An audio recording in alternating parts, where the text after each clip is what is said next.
Hello everyone, welcome back to my course on enhancing soft skills and personality. We are in the second week and this is unit number 2 and this is actually lesson number 7 on the whole. In this week, I have started discussing with you about managing time, and in this unit, in this lesson in particular, let us try to look at how you can use the time efficiently. And before we start looking at this lesson in particular, let me briefly give you the highlights of the last lesson. What did we do in the last lesson? In the last lesson, in which I started first to talk about managing time, we discussed about the importance of time and various perceptions of time. I pointed out the fact that it's our perceptions combined with our attitudes and again accompanied by our habits which actually make or mar our life and career because of the way we respond to time. Okay, so that determines the way people try to look at us. We either have concepts in relation to time that is fixed or flexible, and in terms of terminology we call those with a very fixed time frame of mind as following monochronic perspective, and then those who have a kind of multifarious activity minded personality having this perception of time in terms of its polychronic nature. So, when it is monochronic, the person is very much fixed in terms of schedule, and when somebody is using a polychronic time schedule is open to interruptions and then quite flexible in terms of using the time frame.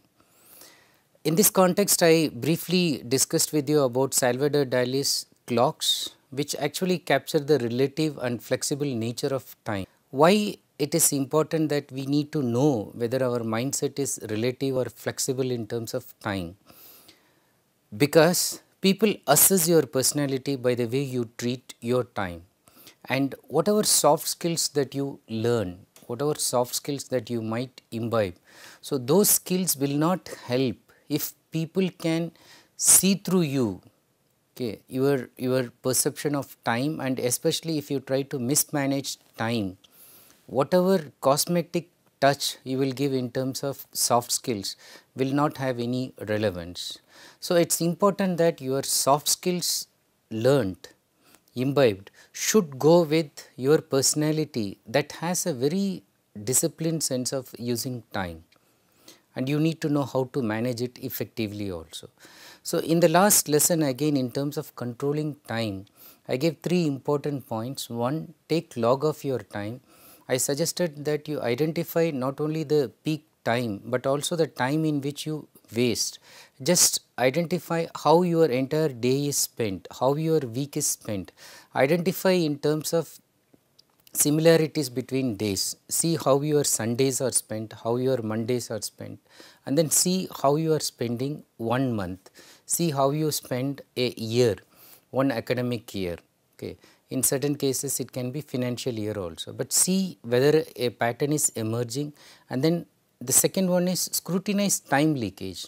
Just see in your entire week, in your entire day, how are you wasting time or how time is slipping without your knowledge.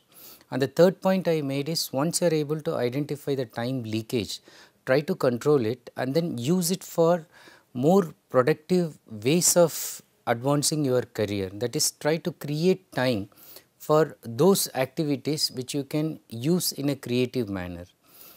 Now, to do more things in less time and much more efficiently than others, I also suggested that you should try to synchronize the real clock with your biological clock. So, we all have our circadian rhythm, we all have our peak active time. So, I just put an acronym to indicate that. I call it as PAT.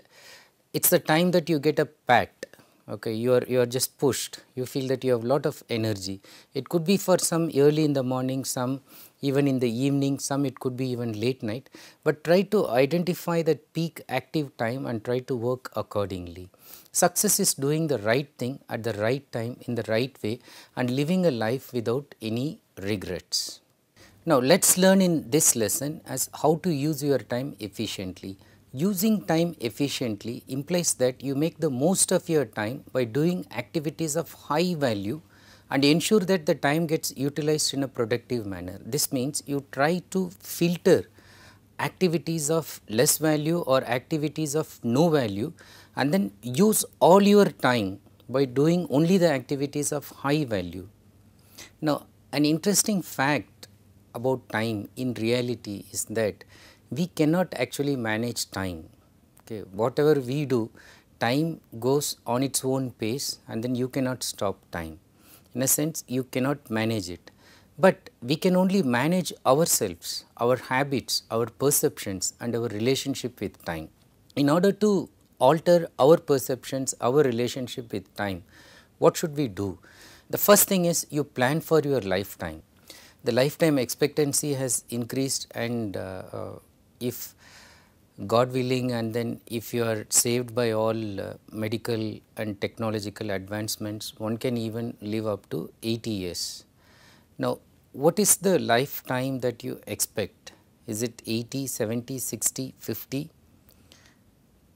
But this is without giving contingency to the fact that there could be natural calamity or any sudden accident that can cause death before the normal expected lifespan. That apart. Suppose you are assuming that you will live happily till 65. Okay. Now, what are your plans for this time? Whether it is education, career or relationships, try to plan for your lifetime. If you think your lifetime is up to 65 years, if you think that no, you are already weak and then unhealthy, you will live only up to 50 years, but have you thought of what will be your lifetime plan? So, plan at the age of 50, at the age of 60, what are you going to do? Where will you be? In terms of education, you should understand that real education is a lifelong learning. One diploma you got and then that led to another degree, which led to other degrees, which led to other advancement programs of your career and so on. So, you never end up having done something and then you stop educating yourself. It is a lifelong learning. So, if you understand that, how long will you continue to learn, what will you learn and how will you apply that learning? Think about that and choose your learning path that will keep you stimulated throughout. This means you should choose something for which you will be so passionate about and then you will never feel tired or unmotivated whatever happens in your path. So, in terms of your career, decide at what position would you retire. To reach that position and place, what should you be doing at the age of 20, 30, 40, 50, 60, 70, 80? So, what should you be doing? Now, once you understand that you will reach a position, you will reach a level in your career and you will achieve this in your life at this age. Now, what should you be doing to achieve that at this point of time? So, to do that, look at the next suggestion I am giving. Break your life plan into realistically achievable goals. Identify your merits and limitations. Have a realistic assessment of the possibilities of making things happen if you work with what you have. So, first know where you are strong and also know where you are weak. So, with your strength, so make a realistic assessment of the possibilities of making things happen if you work with whatever assets that you have. So, normal people can have it, let us say in 5 years, maybe you have some special abilities, you can finish it in 4 years, or you are slightly having some deficiency, so you will take 6 years. So, you assess how much time you will take to achieve a target that you have in your mind or a goal that you have set for your lifetime planning. Should you not change your strategies? Once you know fully that this is going to delay, should you not change your strategies, work in a different manner, imbibe new and different sets of skills, especially if you want different results? Yes, you should. If you work in the same manner, you will get only the same results. If you want to produce different results, totally different one, you need to adopt different strategies. In terms of using time efficiently, some people try to resist managing time. Okay. Why do they do that? They resist managing time because of the delusion, or by deluding them into the belief that they do not want to be slaves of time. They say that no, making schedule, making tight, rigid time plan, so and then sticking to it, that makes me look like a slave. I do not want to run after time all the time. But as a matter of fact, liberation, freedom comes from oneself only by efficient management of time, only by sticking to a schedule, only by sticking to a plan and trying your maximum to follow that plan. You will be able to free yourself and create more time for yourselves. When you mismanage time, you are actually a slave to your passion, slave to your habits, slave to the fact that you are always postponing and mismanaging time. Now, how to use it efficiently in terms of managing? Some more suggestions: write your goals. Now, your goals may keep changing, maybe every 5 years, 10 years, or there may be some paradigm shift in your thinking and the goal may change even at the uh, stroke of a midnight, or just overnight you can just change your plan, that is fine. But currently whatever goals you may have, you should write or you should type it in a paper, you should stick it in your diary, you should put it in your planner, or you should keep it in your to do list, because goals will become achievable only if it gets written, only if you type it, only if you write it. You have to see it graphically. Okay. Only then your mind will accept it by visualizing internally. So, you can write it even on your bathroom wall. Successful entrepreneurs, people who tried for competitive careers like administrative services. So, there are people who have written their name along with IAS, IPS, or whatever degree they wanted to achieve on the bathroom wall, and every time when they were taking bath they were reading it. Okay, and then they were trying to internalize, and some people started this even when they were just in 10th standard or so, and then they kept on visualizing this. So, it is important that you write it on your bathroom wall or even on the mirror. Like Steve Jobs, we are told that he wrote on the mirror that is especially when he was diagnosed for his cancer. So, he wrote on the mirror that if this day is the day that you are going to die, would you do the same thing that you plan to do today? Okay. Then whenever he looked at if this is that day, the final day, so he altered his to do list, and then he went for the most important one, that is on the topmost priority. Some people write it on the table.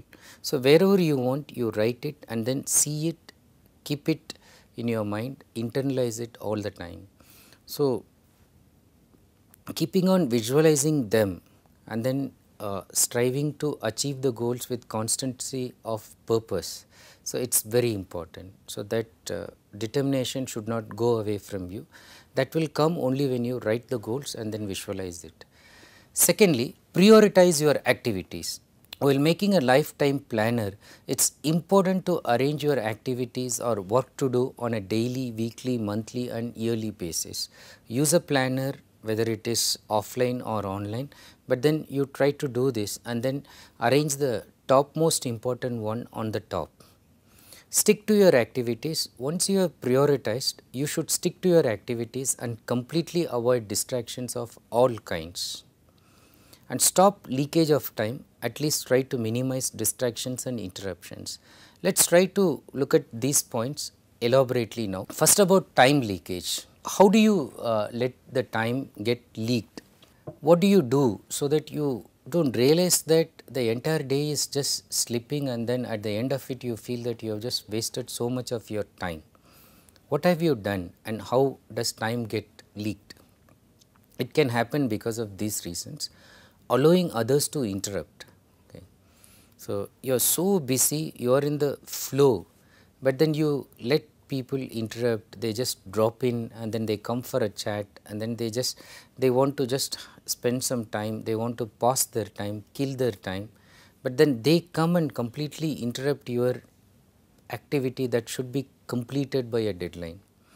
Telephone calls, knowing fully that it's a spam call, it is a call from a vendor, sometimes you just take it and then you just think that you will respond, and the vendor keeps on talking to you and then waste your time.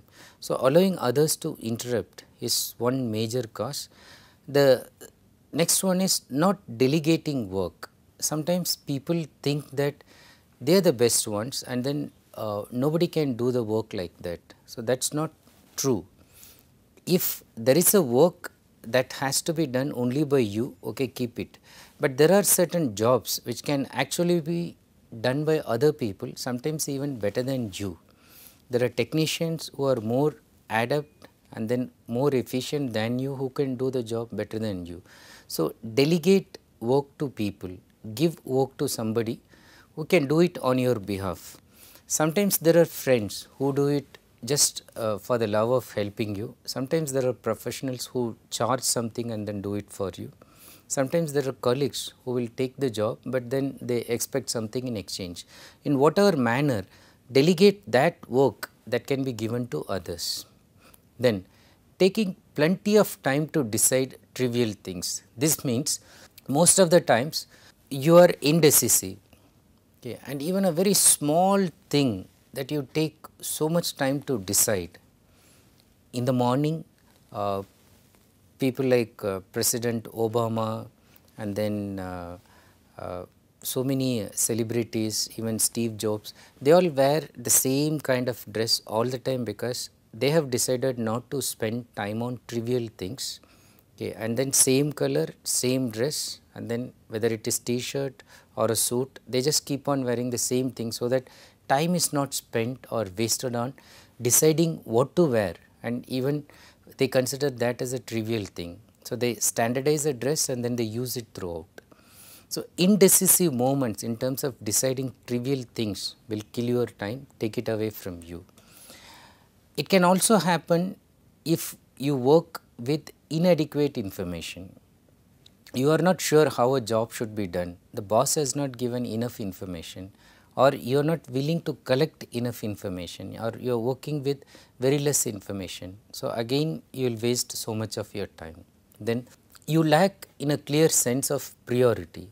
You are not sure whether this is the job you should be doing it at the top, or you should be doing some other job. Also, lack of proper planning.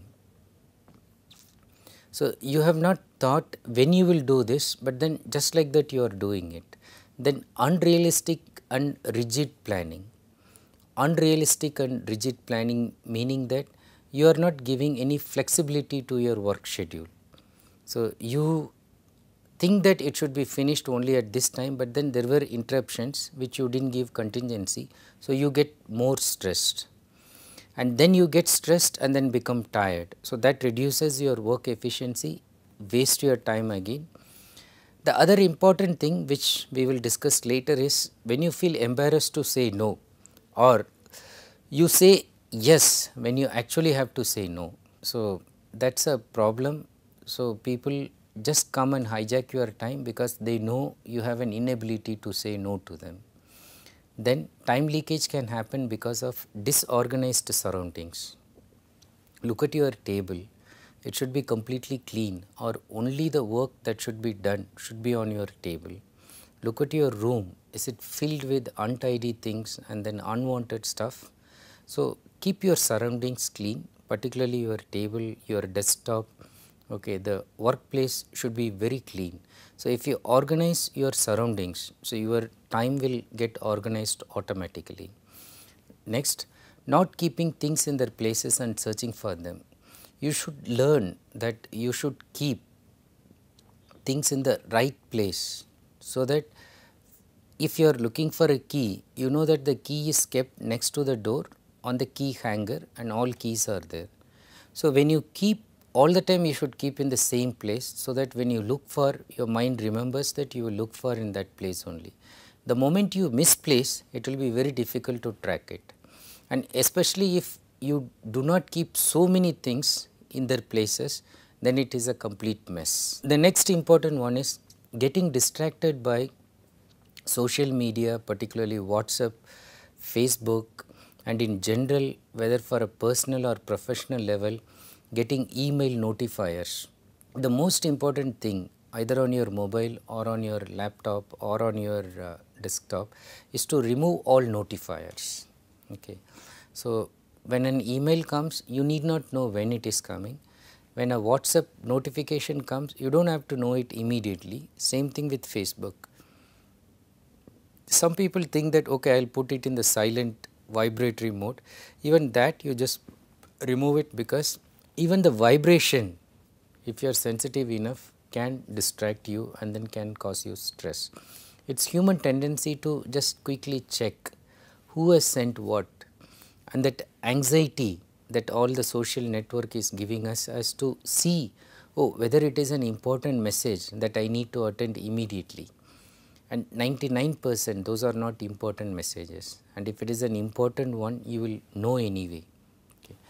So, keeping this in mind, let us look at emails particularly and see how you can save time by managing emails, because emails are real time disasters if you just let yourself distracted by emails. Instead of getting up in the morning and checking the email for the first time and then keep on checking it using your mobile apps, using your laptop, using your iPad, using your computer, keep specific time for checking mails. Okay. People will know when you are checking mails and when your reply will come in a day. It can be sometimes in the afternoon, noon time, before lunch or after lunch. So, identify those times when your energy level will be low, because this does not require high energy level for working, it is just a response that is needed. And use filters, spam filters and other filters to sort mails according to subjects. So, all spams will go to one filter, one folder, and then you just delete it. And then mails according to the subjects, you can create folders and send the mails directly to the folders. Suppose it is just coming from a group, okay, and then which you do not have to see all the time, it is about some subject that you are interested. Okay. Let us say you are interested in cooking and you joined a cookery group, and then they keep on sending a menu every day. So, you do not have to immediately see that, you need it only when you are going to cook. So, do not look at that frequently. So, use the filter, let it go to a folder and be there, open it when it is required, or open at the specific time in each day when you have planned to open it. When you look at the subject, okay, and usually saying that buy a new credit card, okay, and then you do not want a credit card. So, just by looking at the credit card subject, you can just delete it. Look at the subject, even without opening, you delete it, it will save so much time. Act immediately once you open an email, because the time you think that you will take a second look and then keep it and then go again and then decide just to delete or to respond is actually going to waste your time, in the sense that you are utilizing time twice for the same activity. So, once you decide to open a mail, decide what you will do with it, and then if you have to delete, delete, if you have to respond, respond, do not keep it for a second look. If however, you need to keep it, really it is an important mail and then you have to look at it carefully and answer it, it will have some legal validity, you flag it and then keep it in a different folder, but then do not keep it in the inbox. Okay. Why? You need to keep the inbox clear, because efficient email management is indicated by a clear inbox. Clear inbox gives a feeling of peace, calm and mental satisfaction. When you look at the clear inbox, it's like your mind is also feeling that it's clear. Never use your inbox as a reminder list. Create a pending waiting folder in case you have to keep some mails as a kind of waiting or something that requires your attention at a much later stage. By using these tips, you will be able to save time by managing emails. What are other time cancers? Okay. What are other factors of time that will eat time and consume it without giving time for you for very highly productive activities? The most important time cancer is your own lazy mindset combined with immediate pleasure seeking thoughts. So, you need to focus on the immense satisfaction you will derive by accomplishing a job as per your priority and in efficiently in time.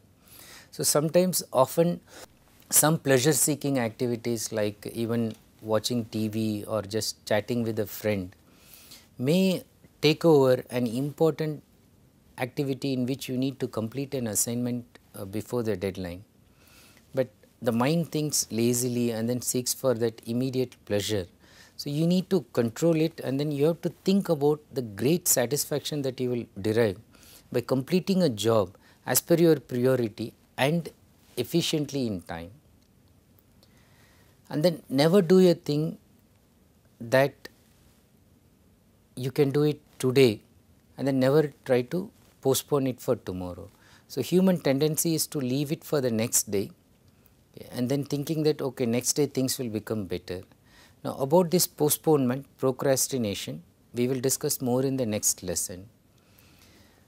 But some people waste away their time, while away their time by believing that they will wait till the pressure mounts up. They will wait till the 11th hour and they think that they are masters of 11th hour, and then they think that they will work under pressure. But the problem is often when you work under pressure, you somehow finish the job, but then you realize that without that pressure, you could have finished that job much better. Last minute you overlook some important points, important errors, but then if you could finish it before time, you can give contingency for checking the document one more time. And then the thinking that nobody is in a rush, why should I do it in time? So, looking at the peer group and thinking that hey, everybody is in a slow mode, so why will I run and then finish it before time? Okay. So, I will follow the peer group. The other mentality is to thinking, wanting to know the end results, saying that you need the end results before starting. So, saying that if only I will know, I will pass in this examination, I will study, otherwise I have been failing in this exam for 3 years. So, there is no guarantee that I will study now. So, nobody can give in written about the end result, but there is only one guarantee that if you work hard and strive to improve yourself, definitely the end result will be according to what you expect. So, thinking that end result should be positive, and if it is not shown to them beforehand, people do not even start their work. Now, this is also combined with the escapist tendency, that is running away from any tight schedule and foolishly believing that one is freeing oneself. Thinking that okay, I will avoid it, I will escape from this, I will enjoy the party and this work can wait. But actually thinking that you are escaping, you are actually putting more stress on yourself. The other thing is watching TV or surfing on the net excessively. About this I have discussed much in the previous course, but enough to tell you that both cases, watching TV or surfing on the net, has to be used in a very effective manner only when required. You can use that for refreshment, but not for killing yourself, giving you lethargy and making you feel just lazy and then become that couch potato.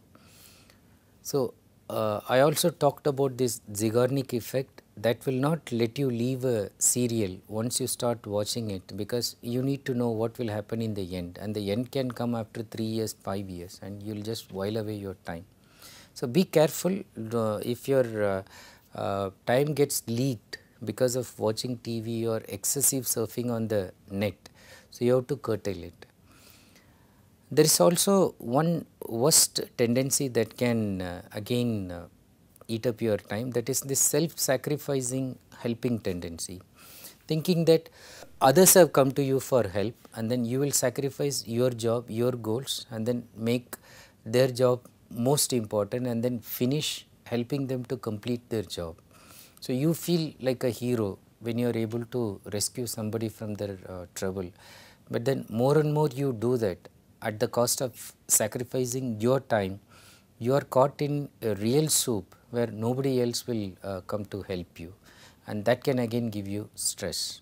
So, these are other important features, human tendencies, which actually try to kill our time.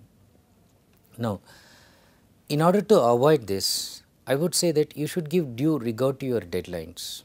Okay. People give scant regard to deadlines, they do not bother about deadlines, but give due regard to your deadlines. The unknown deadline that God has set for us is not clear.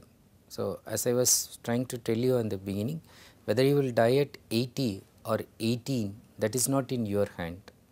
Whether you are healthy or unhealthy, the unknown deadline, the day in which you will stop putting an end to all your work, is the day in which you die. So, that is not known to us. Okay. And then there are some unforeseen events that can force you to reduce your work pace. For example, job retrenchment. So, you plan to do something through your job, but then you are fired off from the job. Okay. They wanted to reduce the number of workers, but they are running in a financial crunch. So, what do you do? Sometimes accident that makes one inadequate for the job, ill health, natural calamity, all these things can actually make your pace reduced forcibly. Now, keep contingency to these ones. So, since you actually do not know how your deadline can be extended by unforeseen events, it is important that you always work with a great sense of urgency, as if anything tumultuous, okay, anything turbulent can happen at the next moment and jeopardize the planned schedule. It is a forced sense of urgency. Some people use the term the dying man metaphor, as if you are going to die in the next moment. So, what would you do if you are given a chance to complete what you have it at your hand, because you are going to just die on the next day? So, finish it with that kind of urgency, as if there is no time left. We always delude into the belief that we have ages, lots of years, okay, so many hours to complete a task, but when in reality we do not know the actual deadline, okay, that God has planned for us, and we do not know that we cannot keep on postponing, or how long we can keep on postponing things. What about good planners? Good planners finish a job before the deadline. They keep some time for last minute revision or improvements. Whereas bad planners, those who mismanage time, often miss deadlines and regret over lost opportunities. They all the time think that if only I had managed my time better, I would not have missed that opportunity. So, I should have submitted that in time.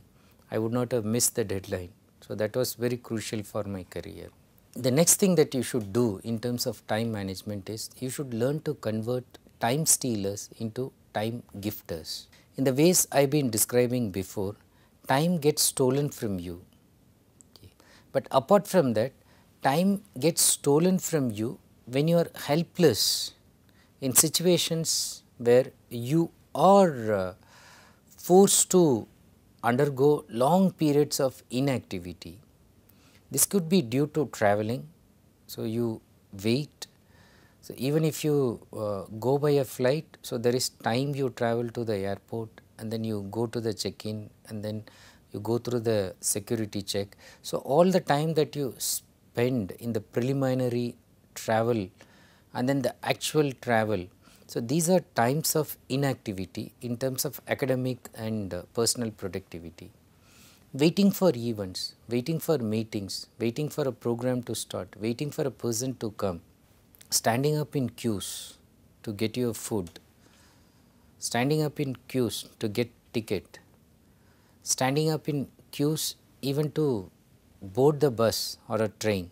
Now, all these times are the time stealers. They try to steal away the time from you. Brian Tracy, in his famous book Eat That Frog, says that instead of looking at them as time stealers, he says that you look at them as gifts of time. Why?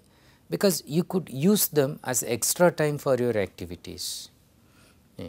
So, you know that you are going to travel anyway and then normally you do not plan anything, but good time managers plan that they will do some activity even during this time which are given to them as gifts. So, keep some work available for filling in these gifts of time. On long drive, for example, you can listen to an audio book. While on a journey, you can write an article, finish a report, edit a paper, reread a very important document.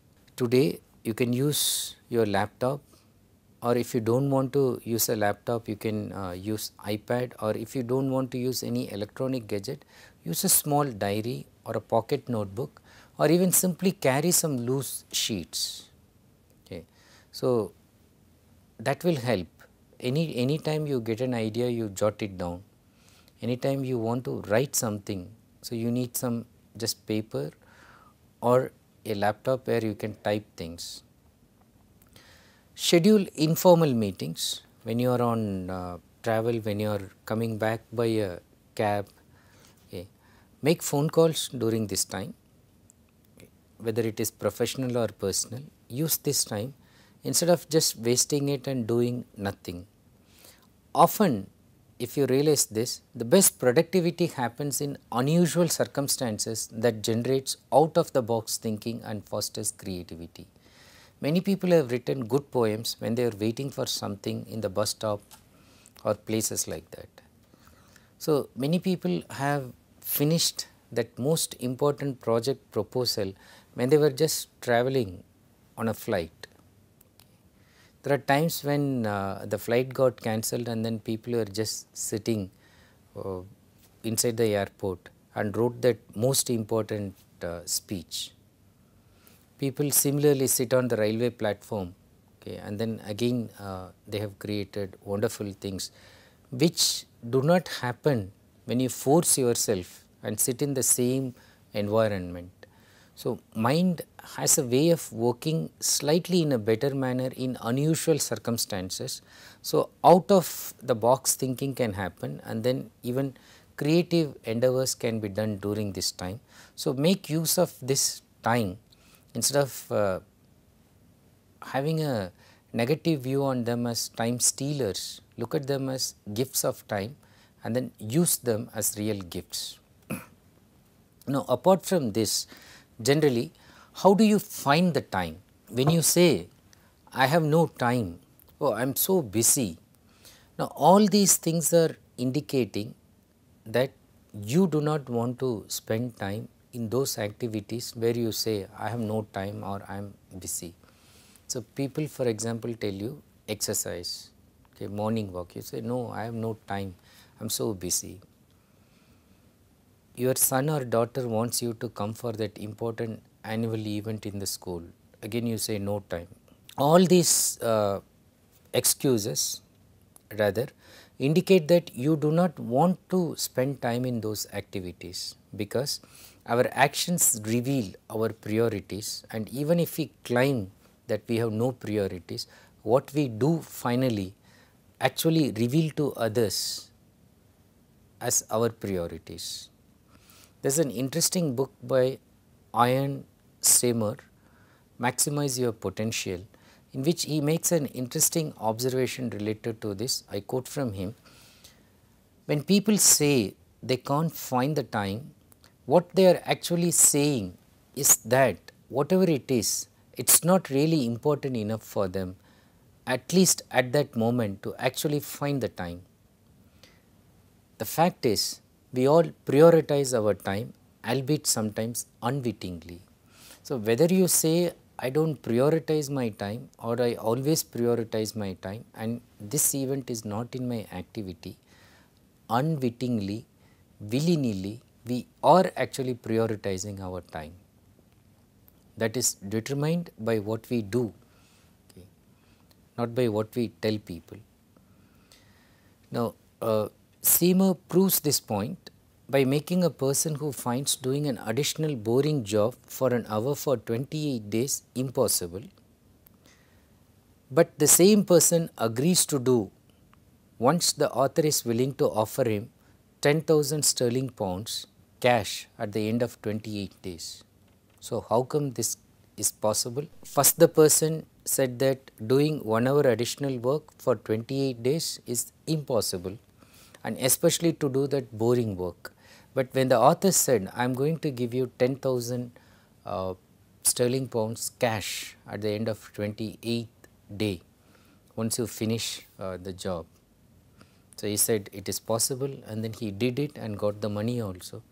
Now, that only is trying to prove the author's earlier point that when people say that they do not have time, they actually do not want to find the time, or at least they are trying to tell us that at this moment I actually do not find this important for me to do. But the next important thing is, when we say that whether we like to prioritize or not, we always prioritize things unwittingly, we should also make the right priorities. So, what should we keep in mind in order to make the right priorities? Stephen Covey, in his most famous book, The 7 Habits of Highly Effective People, he gives a model. Okay. So, you can look at this. On one side you have importance and urgency. So, the first quadrant you fill all the urgent and important do it now activities, and on the second quadrant you put slightly low ones, and on the left it is high. So, here second one it is important not urgent, and you decide when to do it, okay. You have sufficient time to do it. The third one is not important not urgent, okay, that you can actually dump it. And the fourth one again comes to the left side, it is urgent but not important, and this is something you should delegate. Okay. This is how you can prioritize and then look at the urgent and important and the thing that should be done only by you, and you should do it now. So, like in terms of details, the urgent and important activities could be a crisis that you need to attend immediately, pressing problems, deadline driven projects. Whereas the not urgent ones, activities like trying to prevent something, relationship building, recreation activities, thinking about new opportunities, they are not urgent but still important.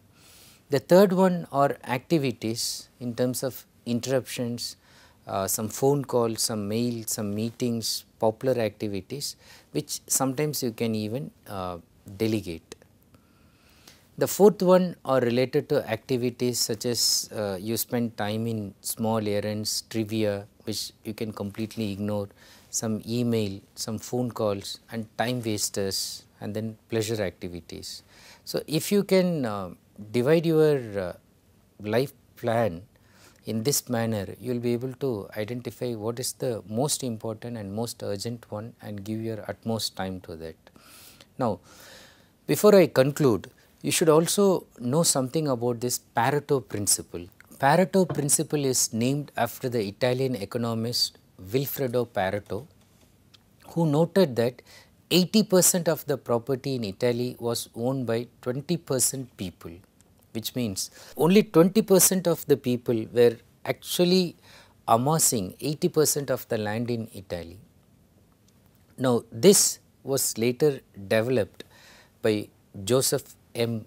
Juran, a management consultant, he called this as 80-20 rule or 80-20 principle, and then he suggested that in business we can apply this, okay, to steady sales, productivity, etc. And then he observed that 80% sales actually came from 20% of clients. So, it is the 20% of clients rather are giving that 80% of profit to a company. And in terms of productivity, we can apply this rule to look at the fact that 80% of your inputs depend on 20% of your activities, which mean there are some very important activities. If you do that, that will create an impression that you have completed about 80% of your job. Conversely, 80% of your problems can be attributed to 20% of causes, meaning there are some source of problem. Sometimes people read this, even it could be 99% and 1 also, depending on the situation. For example, one boss, okay, and he is a really bad one who does not know how to manage time. Now, if he happens to be your boss, he can be the cause for 99% of your problems. Same thing with your life partner, a very close colleague with whom you spend all your time. And conversely, if you look at 20% of your core group, emotional, professional, academic, where you have friends, academicians, and then blood relations who all support you and then encourage you to do things, mostly they amount to 20%, but these are the people who are contributing to 80% of your life. So, what you need to do using this Pareto principle in terms of utilizing your time, prioritize your 20% happiness determinants. What will make you happy? The 20%, okay, which actually contributes to 80% of output, and avoid your 80% dissatisfaction causes. Okay. So, try to remove them and then use this 20% happiness determinants to actually enhance your 80% productivity. Now, with this thought, I would like to conclude with one interesting quotation. The author is not known, but still the ideas are worthwhile in terms of using your time effectively and by prioritizing and knowing for what you should spend your time. So, the title goes like this: take time. Take time to think, it is the source of power. Take time to read, it is the foundation of wisdom. Take time to play, it is the secret of staying young. Take time to be quiet, it is the opportunity to see God. Take time to be aware, it is the opportunity to help others. Take time to love and be loved, it is God's greatest gift. Take time to laugh, it is the music of the soul. Take time to be friendly, it is the road to happiness. Take time to dream, it is what the future is made of. Take time to pray, it is the greatest power on earth. Now, for further reference, you should read Brian Tracy's Eat That Frog. About this book, I will also continue in the next lesson. And then Ian Seymour's Maximize Your Potential. It has, apart from time management, there are so many other techniques by which you can maximize your potential. And Richard Koch's the 80-20 principle, the secret of achieving more with less. So, it is completely using this 80-20 principle to your life and achieving more with less. Of course, Stephen Covey's book, which we discussed previously also, the 7 habits of highly effective people. And if you want to simply know by just going to an online source as what is this 80-20 rule, there is a simple discussion by this Yaro Starak, who discusses this rule and tells why it will change your life. So, this is a very small article available online if you want to refer to. With this note, I take leave from you for this lesson. We will meet in the next one, which will be on procrastination. Thank you so much for watching this video. Wish you all the best to make efficient use of time and achieve success and happiness in your life.